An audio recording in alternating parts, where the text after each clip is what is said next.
Wars, rectangular back, this time with my top figures of 2014.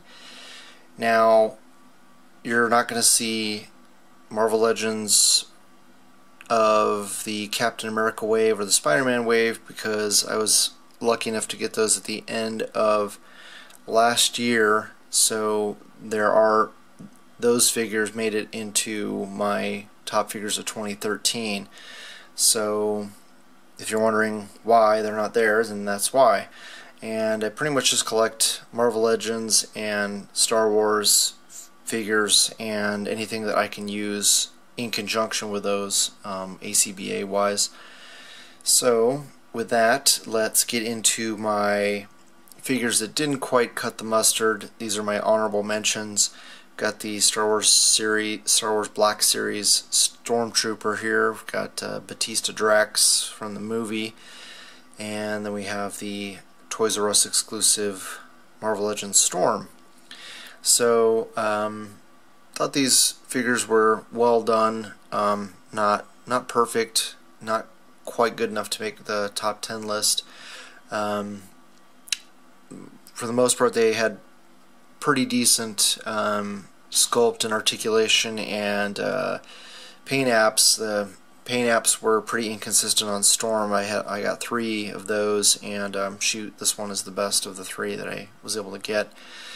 And but I thought they did a good job executing the her cape, and she would have really good range of motion in the head or neck, because she does have a peg in the neck, or a disc in the neck, but the sculpt of her hair hinders that. Drax, thought they did a really good job on him. Paint apps pretty decent as far as the tattoos go. Would have liked to have seen a wash on the pants, but the sculpt articulation really well done on him. And the Stormtrooper, really like that figure. There's nothing wow. There's no wow factor as far as the paint apps go. In fact, a couple of the ones that I got have some little black spots in some of the white pieces of the armor. So you kind of really have to hunt and peck if you want to find one that's perfect. But the paint apps that he does have, as far as the blue vents and the nose vent, I think they did a good job on that. He comes with some pretty decent accessories, and they actually put some dry brush on his second blaster. So that's pretty cool of them. So with that, let's go ahead and move on to the top 10. Coming in at number 10, we have the Marvel Legends Radioactive Man from the Target exclusive 3-pack that came with Ms. Marvel and Captain America. And I'm a big sucker for translucent figures. I was really happy that we're finally getting this guy, and was surprised that he wasn't higher on the list of the poll that we did about a year ago, asking Marvel Legends fans on the ACBA page what figure from Hasbro that they had promised that we hadn't got yet, since you can't really do a very good custom without translucent plastic. So I thought they did a very good job on this guy. Haven't seen any with bad paint apps. Think that they could have maybe given a little bit more paint shading in the boots and the tunic, but overall very happy with him. Obviously this is based on the Luke Cage. It's the same head and body mold that we got from the Thunderbolts box set, just missing the armbands obviously. But I really wasn't too concerned about reuse. I thought that was a good choice for this guy, and I don't really think the head, it makes that big of a difference. You can't tell, I think, with the translucent plastic that it's the same head, or he's not Asian looking. So anyway, with that, yeah, good, not great. It didn't come with any accessories, but I'm very happy to get him. Alright, let's move on to the next one. Next up at number 9 we have the Marvel Legends Blastar from the San Diego Comic-Con exclusive Thanos Imperative box set, and was extremely happy to get Blastar, long overdue. I'm a huge fan of cosmic characters, excuse me, and I think it was a pretty good choice to go with this Hulk reuse of the Hulk body from the Avengers Hulk, and thought they did a pretty decent job. I would have liked to have seen more paint shading on the in the flesh areas, the gray areas, or a different paint scheme for the metal parts. I think that they just kind of, it all blends in together. It's too everything's too gray, so I'm going to probably darken his flesh tone and then add some more shiny metallic paint, glossy paint on the metal areas, so that there's more contrast between those two.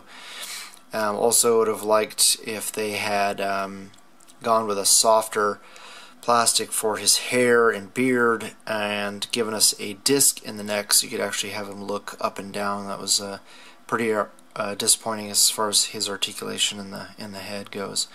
But overall, pretty happy. Nothing that I can't fix, with the exception of the disc in the neck. Would have also been nice if they had given us some alternate hands. I did get some alternate translucent orange hands for a second one that I'm going to modify, so stay tuned for that, and let's move on to the next one. Coming in at number 8 we have the Groot Build-A-Figure from Marvel Legends, and I was extremely happy to finally be getting a Groot. I'm a huge fan of Guardians of the Galaxy, especially the Bendis run, and glad that we didn't get a Groot with this suit, blue suit from Volume 2. Maybe down the road we might be getting that version of Groot, but I much prefer more stripped down, realistic looking Groot from Volume 3, even though in Volume 3 he has these weird light discs on him. But very good figure. Could be a little bit taller, but the sculpt was pretty well done, pretty decent articulation. Would have liked to have seen more paint detail, more shading in the rest of his body, not just on the chest and arms, and like a gray or black wash to go over him, which a lot of people have done to theirs. I have yet to do that to mine. And also an alternate head would have been nice. Tofu Jesse has made a really nice alternate head with a open mouth, which I still need to paint mine, but it would have been nice if Hasbro included that. But overall, pretty decent figure. Articulation's not too bad, and overall good as far as the sculpt. So definitely grab one if you can, get them for a decent price. Target or Amazon has some really good deals on the entire wave, so I would just, if you don't have those figures, I would just buy the whole set and build them yourself. Alright, let's go ahead and move on to the next one. Next in line at number 7 we have Miss Marvel from the Target exclusive Marvel Legends 3-pack. Came with Captain America and Radioactive Man. This was the figure that I absolutely wanted to get the most out of that 3-pack. Radioactive Man was second, and did not care about getting another Captain America. But I'm a huge Miss Marvel fan, and liked the Toy Biz one, but I'm so happy that they decided to go ahead and give us a new version, even though it's just a repaint of the Thunderbolts Moonstone. But very, very good figure, great articulation. The paint apps, again, Hasbro's very inconsistent. Paint on the legs, the lower legs don't quite match the upper legs, which I can, fix that. I'm glad that they decided to go with a flesh colored plastic on the hips, and then I can just try to add some flesh tone to that and then match that with the lower legs. But only thing that would have made it perfect figure is giving us a disc in the neck. So if they'd gone with the same torso as the Storm, that would have been even better, because then we could move her head, assuming that the hair was soft enough to accommodate. So very happy to get her, and I think I have 3 now. One I'm probably going to repaint into a dark Ms. Marvel. Hopefully we'll get that version of her down the road, or dark Moonstone. But until now, we're happy just to have this one. Alright, let's go ahead and move on to the next. Coming in at number 6, we've got Star-Lord from the San Diego Comic-Con exclusive Thanos Imperative box set, and I was super excited to get this figure. Probably this figure and one other from that set I was most excited to get, but very good figure overall. So glad that we got that same body from the AIM soldier, and apparently we're going to be getting this same figure with the white paint detail scheme instead of the red. With any luck, we'll get an alternate head, because that was my biggest complaint about this guy, is no unmasked version, or unmasked, or no helmet version, and also there's no paint detail on the guns, which I can fix pretty easily. It's just one more thing, and you're getting an expensive box set. You would hope that they would go the extra mile. But overall, paint apps pretty decent, great articulation, great sculpt, and very happy to get this guy. Let's see, that's pretty much it. Nothing else really to say. Let's go ahead and move on to the next one. Next up, in the number 5 slot, we have Gladiator from the San Diego Comic-Con Marvel Legends exclusive box set, the Thanos Imperative box set.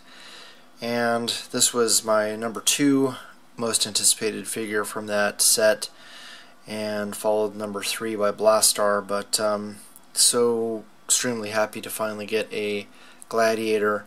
I purchased an extra Hyperion down, when he first came out, so that I could turn him into a Gladiator, and so glad that I don't have to do that now. I think they did an extremely good job on this figure. Very good attention to detail as far as the paint applications go. Good articulation. Biggest complaint overall on this guy is the amount of gap between his head and the neck, where his head sits very high on the peg. The advantage of that is that you can really get his head into a lot of different poses. But they did do some really good job as far as shading goes on the figure overall, and really love that bright blue metallic paint. And the cape would have been nice if it was a little bit softer, so you could get it in some different poses, but overall very happy with it. I was able to do a pretty good ACBA montage video with him and Drax, so encourage you to go on my channel and check that out. So anyway, very happy with him, and let's move on to the next one. Coming in at number 4, we have the Marvel Legends Nova from the Guardians of the Galaxy Groot Build-A-Figure wave, and I was so super excited to get this figure. I ended up buying, I think, 4 of them, maybe 5. I can't even remember, but hoping to build a nice Nova Corps team and have Richard Rider here as the leader, obviously. And very, very well done figure. The only major complaint that I have is not being able to rotate the bands on his arms, and would have liked to have seen them had those shoulder pads be removable or affixed to his shoulders, so that he didn't have those weird jointed flaps sticking up most of the time. And I've seen a couple people do it, and it turned out pretty damn good, I think, even with magnets. So not quite sure how I will pull that off, but I'd like to do that to one of mine as well. Did such a good job with the paint applications. The sculpt overall is good. The a lot of people, you have to kind of hunt and peck to find ones that have the star not too warped, and the way that they've been packaging the figures, a lot of times their arms and legs, especially I think that left arm gets pretty torqued in the package, but and paint apps for the most part have been pretty decent. I've only seen a few that were bad, but very happy to get this guy, and hope that we'll see more Cosmic characters in the future. It's been a great year for them. Rounding out the top at number 3, we have the Star Wars Black Series Darth Vader from Hasbro. Now, I initially did not think I was going to like this figure nearly as much as I did. I was very impressed with the way they pulled this off. I didn't think that the cloth cape and the cloth parts of his costume were going to turn out that great.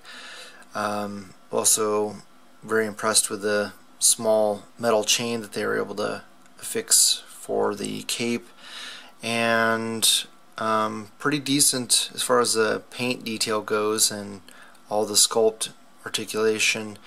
Would have liked a little bit better shading on the Anakin head there. That's about my only major complaint. Also the way that these packaged mine got a little warped. His legs are a little warped from the package, but I also would have liked his head to sit a little bit higher on the neck. But other than that, very well done. Really hoping that we'll get more good figures like this from the Black Series. Really excited for Bossk and IG-88. So yeah, definitely hunt him down if you can. He's not that expensive on Amazon right now. I think it was 23 bucks shipped with Prime, and I think he's showing up more at Walgreens and Target now. I did see one at my local Target this past week, so get out there and hunt him down. Alright, let's get into the last two. Coming in at number 2, we have the Figma Ninja Slayer. So I was lucky enough to snag these off of Ami on pre-order, and I'm so glad that I got 3 of them, which was the household limit. It's an extremely well done figure. My only complaint is no bicep swivel, and it doesn't come with a sword. I think that's about the only... Oh, and the flames that comes with down here at the bottom are extremely dark, but other than that, very well done figure. Let's see, the only other issue I have with it is the toe joints are extremely hard to move, and kind of afraid to break it, but comes with just so many accessories. You can see all the alternate hands. It comes with sushi, a throwing star, a pair of nunchucks with an actual chain, an extra joint for the, I think it's one of the wrist joints, and comes with a figure stand, which I don't have in the shot here, a grappling hook, just amazing amount of stuff that this figure comes with, and it looks very cool. Oh, I don't have the alternate heads in there as well. It comes with another pair of heads, but very, very cool figure. Definitely grab him if you can. They are coming out with a different version that has more of a samurai look to him, coming out soon. I really wish that I had been able to get the Good Smile website exclusive that came in black, but that figure is going to be very difficult to find for a good price now. Anyway, yeah, the sword that you see there is from a Marvel Legend figure, so just to be on the 100% clear on that. But definitely grab this guy if you can, and let's move on to the final one. Last but definitely not least, we have the Figma Full Spec Iron Man, and boy, took me forever to get this figure. I had purchased this off of eBay from a seller in China, Hong Kong, and it took about, once the seller said that he had shipped it, it took about 2 months to get here. Must have used it was registered mail, but it must have gone by boat, the slowest means possible. It ended up going to New York, and then to Chicago, and then back here to California. So man, I was on pins and needles hoping that it would finally get here, and man, I was so happy when it did. Extremely cool figure. Just wanted to show the figure in the clamshell there so you can see all the stuff it comes with. Really, really well done. Love all the accessories and the articulation, the paint. You can see it comes with a stand, an extra peg, four extra hands here, and then 2 more sets of hands here, and blast effects for the feet and the hands, a back piece for the flaps, the open flaps, the exposed missile bays for the shoulders here, and the exposed missiles in the wrists, and then of course the Tony Stark head. Yeah, I guess oh, and then the missile bays for the legs. So really, really well done. My only major complaint about it is the soft plastic that they used for the ankle areas and the wrists. That I think it would have been better if it had been a harder plastic on a hinge, because I'm always worried about warping that plastic, you know, after keeping him in an extended pose, like with the hand, the 90-degree angle on the hand, that soft plastic will end up warping. So it's extremely well done. I still am slightly more partial to the SH Figure Arts version. I think it's a little bit better as far as the design construction goes, but still, this kind of edges out that figure in one way, is that it's taller, so it fits in much to chagrin of Darius Prince, who always gets asked the question, is it in scale with Marvel Legends? Well, this guy is. So that makes me happy, because I'm a Marvel Legends collector. So very, very happy to get this figure, and looking forward to using him in setups, hopefully in the near future. Alright, so with that, hopefully you guys liked the video. You share with your friends, subscribe if you haven't already, and I always love hearing back from you guys, so please leave a comment below. Alright, thanks so much for watching, and I'll catch you guys next year.